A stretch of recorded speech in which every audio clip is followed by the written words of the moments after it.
अस्सलामुअलैकुम वरहमतुल्लाहि वबरकातुहू बिस्मिल्लाहिर्रहमानिर्रहीम। क्या हाल चाल है मेरे सब बहन भाई? ठीक हैं। अल्लाह ताला आप सब की मग़फ़िरत फ़रमाए और अपनी रहमतों और बरकतों का नज़ूल फ़रमाए आप पर। और मेरे वो तमाम बहन भाई जो इस दुनिया से जा चुके हैं, अल्लाह ताला उनकी भी मग़फ़िरत फ़रमाए और रोज़े क़यामत हम सब को अपने अर्श के साए तले रखे। तो व्यूअर्स, आज का मेरा टॉपिक है मटन कोफ्ता। और मेरी इससे पहले कि मैं अपने इस रेसिपी को शुरू करूं, मेरी आप सबसे रिक्वेस्ट है कि जिन्होंने मेरे चैनल को अभी तक सब्सक्राइब नहीं किया है वो इसको सब्सक्राइब कर लें और लाइक एंड शेयर भी करें।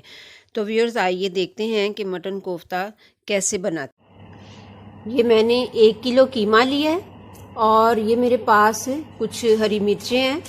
ये देखिए 4-5 हरी मिर्चें हैं मेरे पास। और ये मैंने दरमियानी साइज़ की 2 प्याज लिए हैं। ये ज़रा बड़ा दरमियाना साइज़ है, छोटा नहीं है। और ये पुदीना और हरा धनिया है मेरे पास। और ये मेरे पास स्लाइसेस हैं, ये 2 स्लाइस हैं और ये हाफ ऊपर है। अब मैं ये देखिए, इसके अलावा मेरे पास ये 1 अंडा है और ये दही है। इस दही को मैंने ये पानी छानने के लिए इसमें डाल के रखा हुआ है छाननी में। अब ये मेरे पास हैं, ये सफ़ेद ज़ीरा है, ये 1.5 टीस्पून है। ये 1.5 टीस्पून ही मेरे पास ये कुटा हुआ धनिया है। और ये मेरे पास 1 टीस्पून जो है ये अदरक लहसुन पेस्ट है। ये 1 टीस्पून जो है ये मेरे पास बड़ मिर्च है। ये हाफ़ टीस्पून पिसी हुई मिर्च है। ये जो है नमक है, ये मेरे पास है 1 टीस्पून फुल। और ये मेरे पास है गरम मसाला, ये भी 1 टीस्पून है। तो ये सारी चीज़ें जो हैं मैंने आपको दिखा दी हैं। इनको सारों को इसके अंदर ऐड करना है। तो अब मैं सबसे पहले ये करूँगी कि ये प्याज ये चॉपर में डालूँगी, इसको चॉप करूँगी।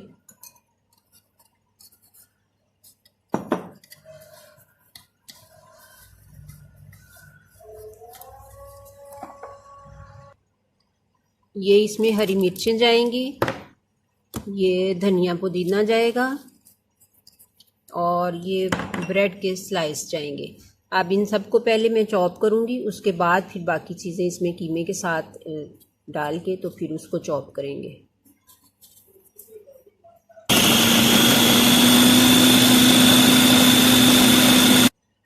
अब मैं इसके अंदर कीमा डालूँगी।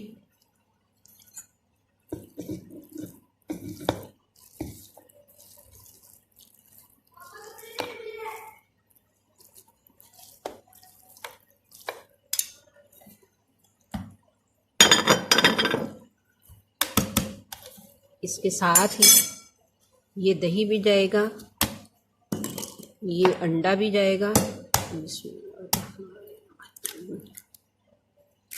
इसके साथ ही बाकी ये सारे मसाले भी जाएंगे।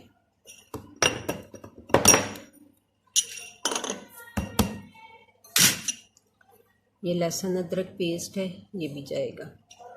ये ज़ीरा, ये सूखा धनिया, ये गरम मसाला। अब इसको हम चॉप करेंगे।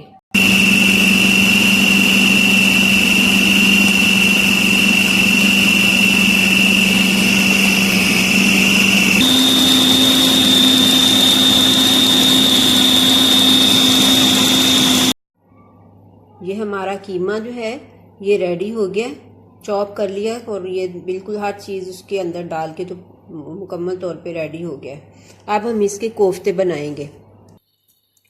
अब ये मैंने कुछ कोफ्ते बना लिए हैं, अब मैं इनको फ्राई करूँगी। साथ के साथ बनाते जाएं और साथ के साथ फ्राई करते जाएं तो ये फिर सही रहता है। ये मेरा ऑयल गर्म हो गया, अब मैं इसके अंदर इसको फ्राई करूँगी।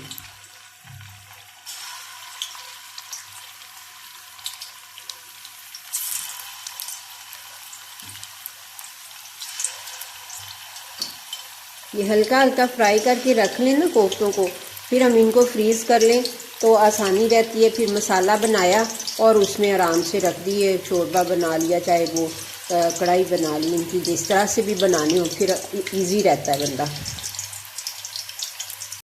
ये देखिए ये मेरे कोफ्ते जो हैं ये फ्राई करने के बाद रेडी हो गए हैं। अब आप इनको फ्रीज भी कर सकते हैं और आप इनको जब चाहें इनको बना सकते हैं। तो इनका सालन बना सकते हैं, चाहे आप इनकी कढ़ाई बनाएं, चाहे आप इनको शोरबे वाला बनाएं। तो व्यूअर्स एहतियातन एक बात बता रही हूँ कि अगर किसी का पेस्ट ज़रा पतला हो जाए तो फिर वो उसमें 1 स्लाइस का इजाफा कर ले और 1 टीस्पून मस्टर्ड पाउडर का इजाफा कर ले, तो वो उसका पेस्ट जो है वो ठीक हो जाएगा इंशाल्लाह। तो मैं उम्मीद करती हूँ कि आपको ये पसंद आएंगे। तो बाकी जो है नमक मिर्च तो हर एक की हस्बे जायका ही होती है, तो वो अपने हिसाब से आप लोग डाल सकते हैं। तो मैं नेक्स्ट वीडियो तक के लिए आपसे इजाज़त चाहती हूँ। अल्लाह हाफिज़।